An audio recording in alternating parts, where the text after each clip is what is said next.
It is. It is. It is Saturday morning, and it's Saturday morning cartoons.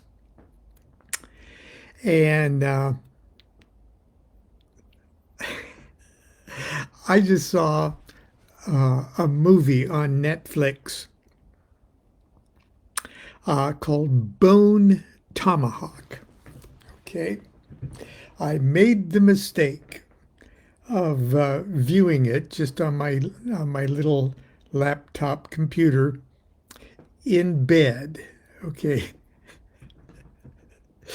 As just before I went to sleep, as Constance was puttering around in the house and doing her taking her bath and everything else, and I thought, oh, I'll relax. And I heard these reports about how uh, it was, such a good movie and one of the best cowboy movies or the best Western movies among best ones ever made and things like that. So I love Westerns, OK Corral and Wyatt Earp, and things like I just like that because I'm old enough and was kind of raised in Nebraska, where it was still the 19th century, sort of, especially in western Nebraska. It was just like the prairies. There was still people. Uh, there were cowboys still. But anyway, what's this bone tomahawk? And it didn't get too far into it. When it was plain that this was more than a Western, it was almost a horror movie. And not only that, but it was almost science fiction-y. Whatever it was, it's a very, very good movie, and it deserves all the critical praise that it's getting. And I don't want to give away too much because I would encourage you to see it. But part of the main plot, instead of cowboys and Indians, or the cavalry and Indians, or Native Americans, it was like cowboys and troglodytes. Troglodytes. The American, the Native Americans even said, "Whoa, these things, they're not Indians. They're not one of us. Uh, they're troglodytes," and it's just horrific and lots of gore and lots of cannibalism and I'm not giving anything away that the critics don't give away. But it got me thinking about troglodytes because when I first joined the O.T.O, there wasn't really an organized O.T.O in existence. I was just initiated by Grady McMurtry and his then wife, uh, Phyllis Zeckler McMurtry. And by the time I took the second initiation, which is the first degree, I was joined by Helen Parsons Smith. And the order just started to grow, started to resurrect itself around that same time. But at my Minerval initiation, or the 0 degree, Phyllis and Grady more or less told me that, it's pretty much us here sitting at the table. That's that the order had been allowed to grow dormant since Crowley's death in 1947. And so in order to help plant the seed that would eventually grow into the resurrected O.T.O. The first few people that Phyllis and Grady initiated had quite a responsibility. Okay, and I was just so happened I was one of those initial ones, and Grady at the dinner that followed the ceremony pushed a copy of the Blue Equinox. Okay, that's Equinox Volume 3. And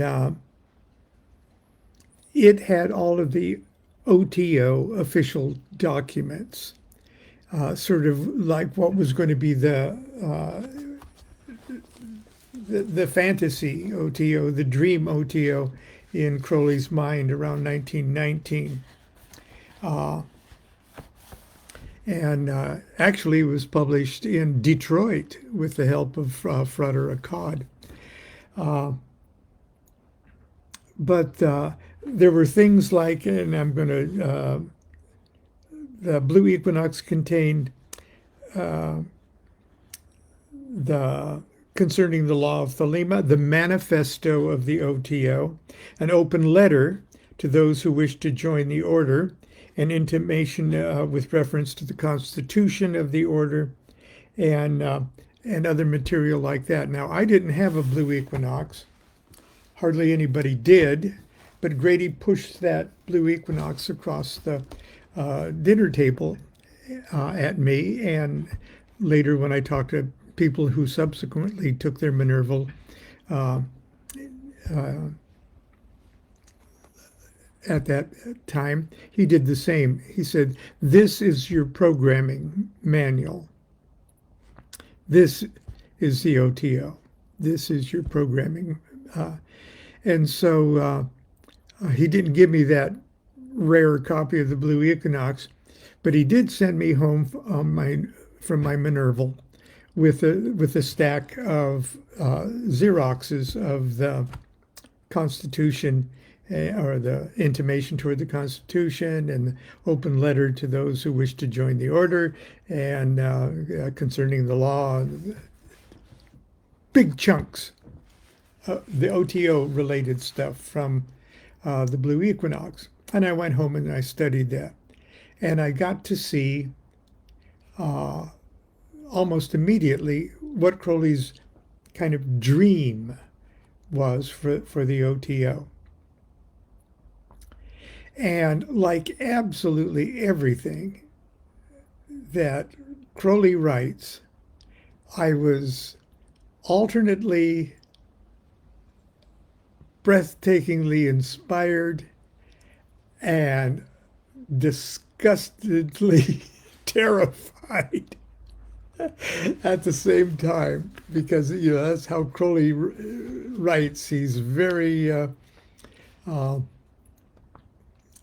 mercurial, I guess, and he makes sweeping, crazy, wild statements that are just ripe to be misunderstood and misquoted and taken out of context and things like that.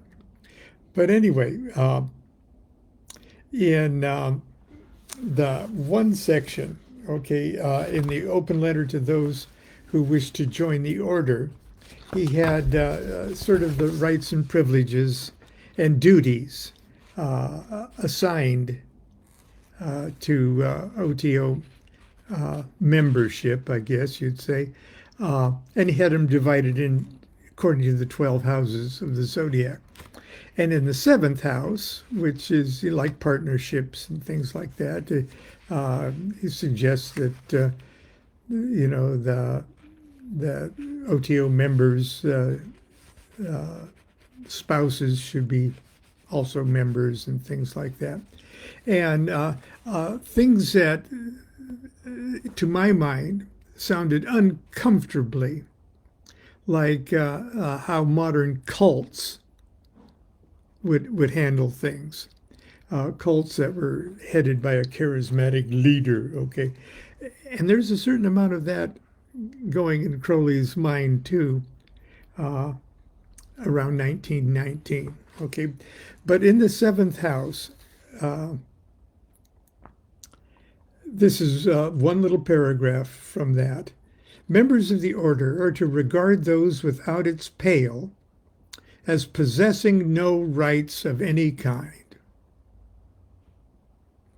since they have not accepted the law and are therefore, as it were, troglodytes, survivals of a past civilization, and to be treated accordingly. Kindness should be shown toward them, as toward any other animal, and every effort should be made to bring them into freedom. Okay, obviously, I thought people are going to get into big trouble over that one, okay? And that's just the kind of thing that people would be quoting Crowley out of, it's not even out of context. He just says it forever. Okay, that was in 1919. And I'm going to read to you from my boss, the Grandmaster of U.S. Grandmaster Sabazius. I'm going to read his statement in the O.T.O USA website, because this is the last word, I guess, at least in the American O.T.O. That open letter is called Liber 101. Liber 101, this is from Sabazius, 10th degree. Liber 101 sets forth Crowley's vision for O.T.O. as of 1919. His vision for, believe me, there wasn't an O.T.O. to manifest this vision in 1919. But I digress. I'll start over again, because Liber 101 sets forth Crowley's vision for O.T.O. as of 1919, now 105 years ago. Many of its provisions are applicable and operative today. Some, such as those regarding prophes houses and special universities, belong to the future. Still others, for practical reasons or due to changes in cultural paradigms, are simply obsolete. In the interest of clarity, I offer the following list of policy differences between the O.T.O. envisioned in Liber 101 and the O.T.O. as it actually exists today in the United States. And I would venture to say in other countries too. O.T.O. does not now encourage its members to treat those outside the order as inferiors who possess no rights. While we do encourage members to do their part in recruiting new members, we do not expect or encourage them to aggressively proselytize among their friends, employees, and any wealthy or powerful acquaintances they may have. Crowley says, you try to get industrialists to accept, okay? We encourage community and all levels of social interaction between O.T.O. members, but they remain free to engage in personal relationships and marriage with whomever they choose, and to employ, work for, and do business with whomever they choose. Then he goes on to say at the moment we don't have prophets' houses because uh, the open letter talked about prophets' houses and things like that. Finally, while we encourage members to attend meetings of their lodge and chapter, such attendance is not considered mandatory except under extraordinary circumstances. That's Sabazius, 10th degree, National Grand Master General. And he wrote that back in 1999.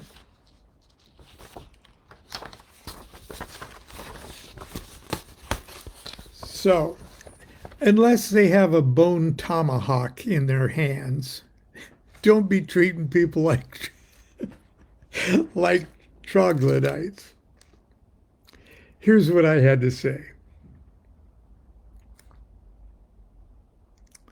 As I stated in The Magic of Thelema, one does not have to join any organization, society, order, club, association, fraternity, collegium, lodge, chapter, temple, coven, tribe, party, league, fellowship, union, guild, team, troop, or pact to be a Thelemite or practice Thelemic magic.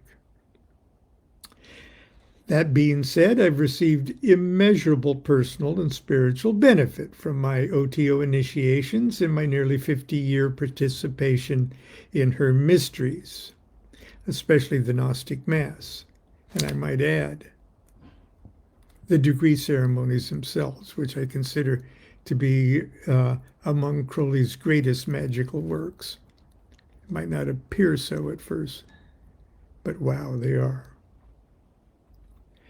But to paraphrase JFK, it is not so much a matter of what magic the O.T.O did for me, but for what magic I did for myself with the O.T.O experience.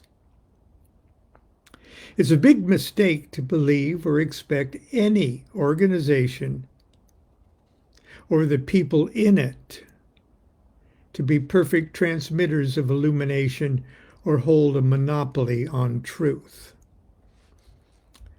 I'm a Thelemite, yes, but no one, not even Crowley, not even the head of the O.T.O, can define what that means to me. I'm a proud member of the O.T.O, yes, but I'm also a proud 32nd degree Mason. And for 3 years, I was chaplain of my Blue Lodge. And I certainly do not view my brothers in the craft as troglodytes. But what I believe Crowley was so thoughtlessly trying to say in his ill-conceived and mean-spirited words was that people who have not come to the realization of themselves, not the family, not the state, not the church, are responsible for their own spiritual liberation. Until they accept that awesome responsibility, then they really are incapable of being truly free. They really are slaves to the old aeon misconceptions. They really are survivors of a past civilization, which I believe was how Crowley was unwisely using the words, or the word troglodytes. The more you're familiar with Crowley's works, and that takes many years of study and periodically freaking out over some dumbass thing he said, the more you're likely to appreciate that big picture. For instance, the troglodyte line may not have been even might not have even phased you had you read in 100 other writings Crowley's respect for the divinity of the soul of every human being, regardless of their race, religion, or politics. Deus est homo is the motto of the O.T.O, not Deus est Thelemite. And that's my troglodytic Saturday morning cartoons. I've been Constance and I both have been boning up on our O.T.O blue equinoxy kind of stuff because tomorrow we're privileged to address 3 newly made O.T.O first degrees and giving them a little orientation tomorrow at brunch. Very untroglodytic. Well, that's it for today. Tomorrow will be Sunday school. As a matter of fact, Sunday school may be about a half hour early tomorrow because the people are coming over tomorrow at 11 o'clock our time for our little first degree talk. So until tomorrow, probably around 10:30.